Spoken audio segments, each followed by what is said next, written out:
truth. I love the idea that we're producing truth.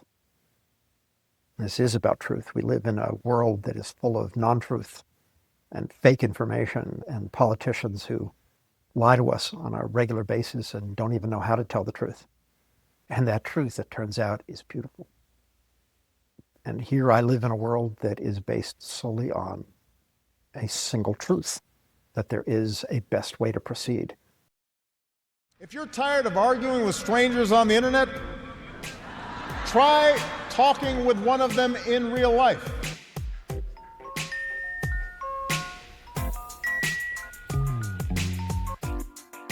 Welcome to Back in America, the podcast.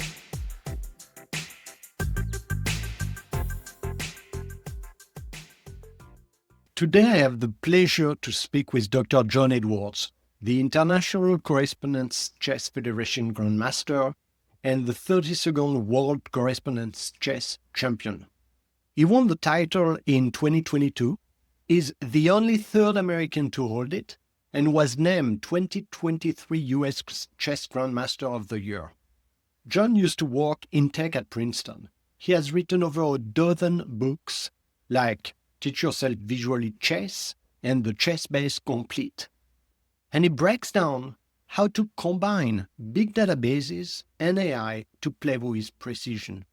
It might be surprising for our listener to understand that you play chess against another human being assisted by a computer, which is now an AI, right? And in the server that we saw downstairs, you've got databases full of previous moves. Basically, all the moves have been analyzed, which means that the computer knows what's happening on your screen and can give you references to other games, etc. So where does the human come into play? Well, not really in the opening, because the databases are such that the opening, which can last up until move 30, is done. There is a database that is maintained by the Chinese, largest opening database in the world, and they basically, if you put the move in, it will say this move is good, or this move is less good than that, or this move is terrible, and it will tell you why. And this is useful all the way through to about move 20. Today, if I want to learn an opening, it might strike your listeners that learning a complex opening must take years. Actually, it can be done in minutes now, less than seconds, frankly, if the servers are powerful enough. The end of the game's been solved. We're up to 7 now. After all of this time, we have solved the game for any 7 units that you put on the board. It will tell you if you're winning, and if so, how. Work at Bell Labs, so we're familiar with what they did. The graphical interfaces with mice, Unix, C++. This was Dennis Ritchie. This was Brian Kernighan. They cared more about chess than they did about all those amazing things that they wound up working on that they're famous for. And they had this notion that the opening was being solved. True. Mm-hmm. If we solve the end of the game, put 5 pieces on the board and the computer will tell you this is a win or a draw. 6 pieces, it's exponential. We're up to 7 now. After all of this time, we have solved the game for any 7 units that you put on the board. It will tell you if you're winning, and if so, how, and if it's a draw, then how. So that leaves a conversation in the middle. The opening's done, the end game's done. There's this shrinking conversation in the middle of the board that the neural net has to deal with. It is my contention that this middle game is not so small and it's not really shrinking.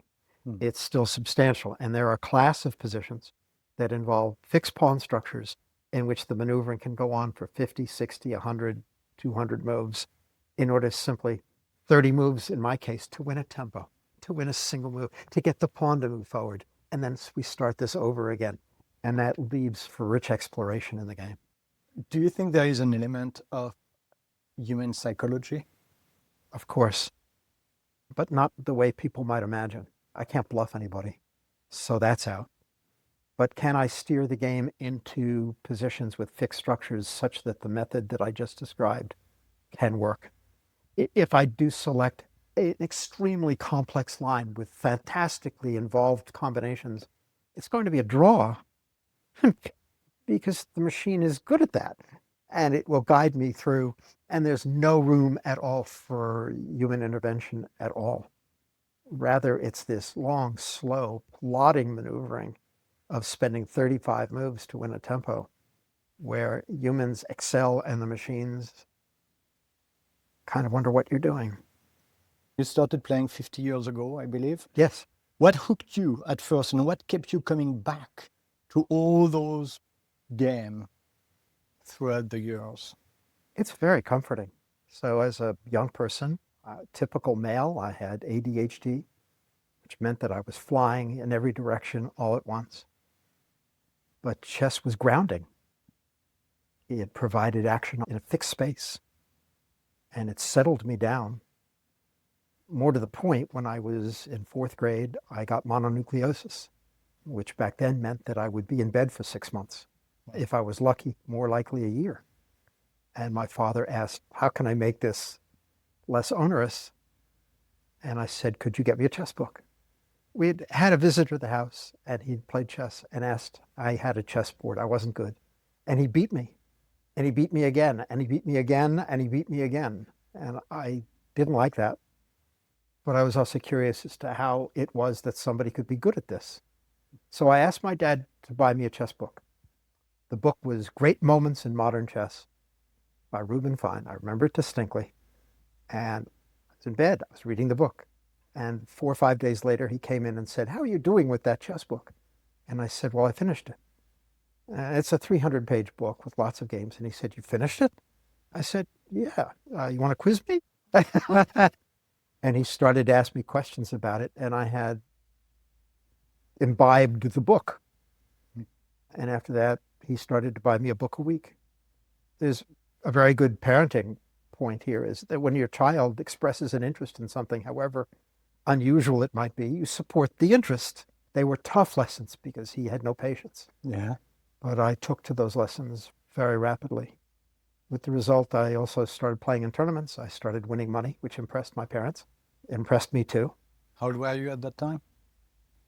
By the time I was winning money, I was 14. 14. But I had been taught correctly. Yeah. And I had done exactly what you're supposed to do without realizing that this is what you should do. I had played over lots of games. I had studied the game the right way. Yeah. It's, if you want to build bridges, you should look at how 100 or 200 bridges are built. You'll look at how it's been done. And that's exactly what I was doing. I was looking at how the best players in the world had played. And you can't help, after a fashion, to start, if you only see good moves, you start making good moves yourself. So moving on, you worked at Princeton University in technology, right? Yes. For many years. 24. Before returning to full-time chess. That's right. And I wonder, how did that work, if it did or not, shape the way you think about intelligence, both human and artificial? The life at Princeton, 24 years, first as assistant VP for computing and later on as coordinator of institutional communication. It occurred to me as we were doing that we were creating a scholarly environment in every discipline. The key for working with Thoreau was to take a machine, put all of Thoreau into the machine, put everything written about Thoreau, put everything about his life and times, so that a student, when working on Thoreau, doesn't have to spend all their time in the library looking for this material. Let's give it to them. May I tell one quick story that may... Sure. I don't want to use the names. We went to see the chairman of the Department of the Classics. This is a fellow who had specialized in ancient Greek and ancient Latin, spent his entire life looking for the derivations of various words. He'd written scholarly articles about the 14 uses of a single word throughout the literature, which is not growing. Ancient Greek is ancient Greek. Ancient Latin is not growing. And he was working on another about a phrase. And here we came in with Ibicus, which was the brainchild of David Packard, of Hewlett-Packard fame, and put it down, and he did his search, and lo and behold, everything that he had worked on popped up to the top, except that he'd missed one. He didn't get embarrassed. He was fascinated that he'd missed one. He was putting in more searches. He was 55 years old at the time. He spent the last 10 years of his professional life turning out more papers in those 10 years than he had in the 40 years of his, and 30 years of his professional life. Never once crediting Ibicus for helping him do the research, but he became amazingly productive. I already had a scholar's environment for chess. And so the key there was to extend this into every discipline I could at Princeton. And by the time I left, we had really done that with phenomenal results. Do you think you would be where you are today without your experience at Princeton? We're all creatures of our environment and experiences and the rest. Chess actually was one of the most useful things that ever happened. I rarely ever credited Princeton, but what I was attempting to do was literally to give everybody access to the same kind of environment that I already had, which pleased me no end, because I could accomplish more in an hour with those tools than I had ever been able. I was putting in 7 or 8 hours a day when I was 14 and 15. I'd come home from school and the schoolwork was trivial. I just wanted to get to my chess. And so long as I was getting good grades, my parents didn't care. I wanted to extend the excitement of that. And I could accomplish more now in an hour with these tools than I could in 7 hours. As a kid, if you're playing through a game, you have to set up the board. And you play through each line. If you go through a variation, I may have to go back to the beginning and set up the pieces manually. Now everything's on screen. There's a reference to what happened in the World Championship against a fellow named Osipov, where this is actually the most important part of why I think you're here and why we're having this conversation. We arrived at a position in which the neural net then and since does not really understand what's happening here. I realized there was a pawn on a square b6. And as a human being, I said, well, I've played through enough games. If the pawn were not on b6, but if the pawn were on b3, 3 moves from b6 to b5, b5 to b4, b4 to b3. If the pawn were on b3, I'd be winning.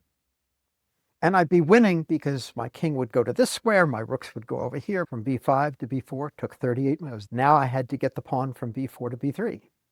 And I knew exactly how to do it.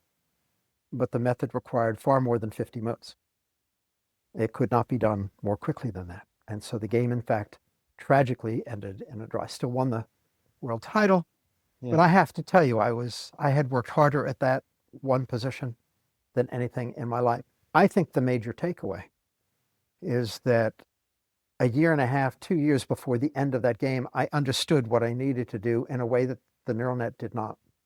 I was able to work out the method in a way that the neural net provided almost no meaningful help.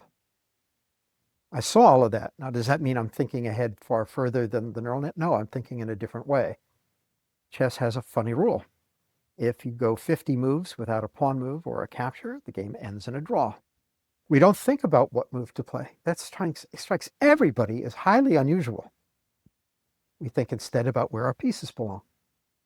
So what do you think still separates the creative player from the perfect machine? A tremendous amount of experience. On the player side, but I mean, the machine has got the entire humanity of experience. The machine calculates remarkably well, but it doesn't, it has a hole. And a human being steers every game now into that hole. That hole is pushing every position into those fixed pawn structures with long-term maneuvering. That is the only place where the hole exists. There is nothing else where the machine doesn't completely excel perfectly, where its horizon is not so large that it just overpowers the game. But I do believe that it's possible occasionally to win. Somebody dies. That's what a horrible thing. Why would I want to get involved in a sport where I'm waiting around for 6 months or a year for someone to die? And I think actually, frankly, the rules should be changed so that if someone dies, their games are simply voided unless they legitimately won or lost a game.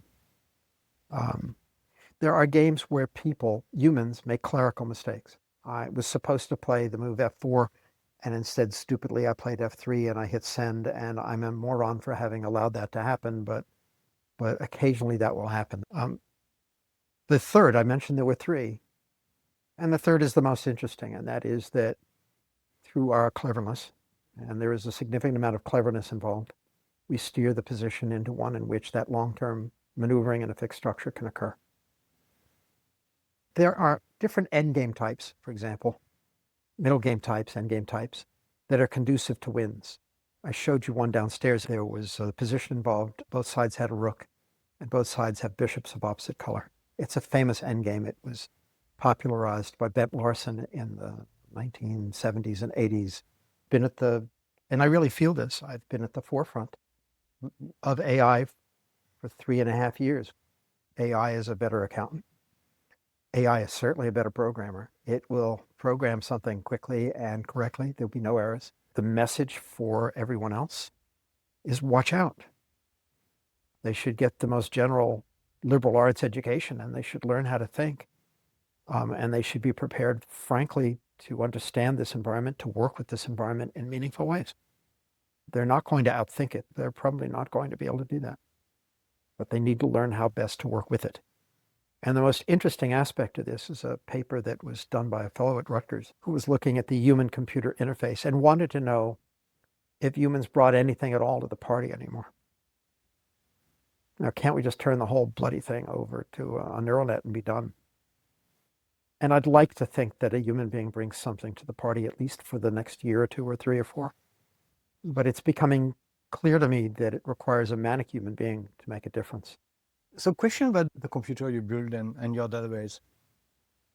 I read that you are using open sources database, right? What are those machines downstairs? So the machine itself, the big server, is running ChessBase is proprietary and has its own databases that it provides. But it also allows you to access open source databases. The single most important database is a correspondence chess game that is maintained by the International Correspondence Chess Federation on a monthly basis. When I trained my own neural net, neural nets contain 2 parts. Part 1 are the rules, and the rules don't change. Everybody's neural net contains that same first part. Mm-hmm. The second part is the experience-based, and the experience-based should be based upon the highest quality games. And so I have fed it the games of strong correspondence players. No. Imagine ChatGPT having trained solely on the works of Nobel laureates. Correspondence players are at the forefront of chess. The theoretical work is ours. We are setting the stage in the opening work and in middle game ideas that the best players in the world are emulating. Yeah, I was learning that classic chess players are studying what you guys are doing. Yes, they care about what we do. We don't talk about it ever, but we're working with some of these folks.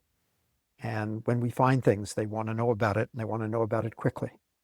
And the most fun example, I beat the reigning Russian correspondence chess champion, a fellow named Lobanov, with a magnificent new idea in a variation of the Sicilian, in a variation that I couldn't talk about the game until it was finished.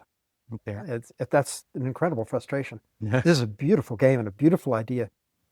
Right around the time, as soon as the game ended, I forwarded the game to Peter Nielsen, who was Magnus Carlsen's second. And I said, I think you'll find this interesting. Russians are in a terrible spot. They don't have the capital and they can't afford the servers.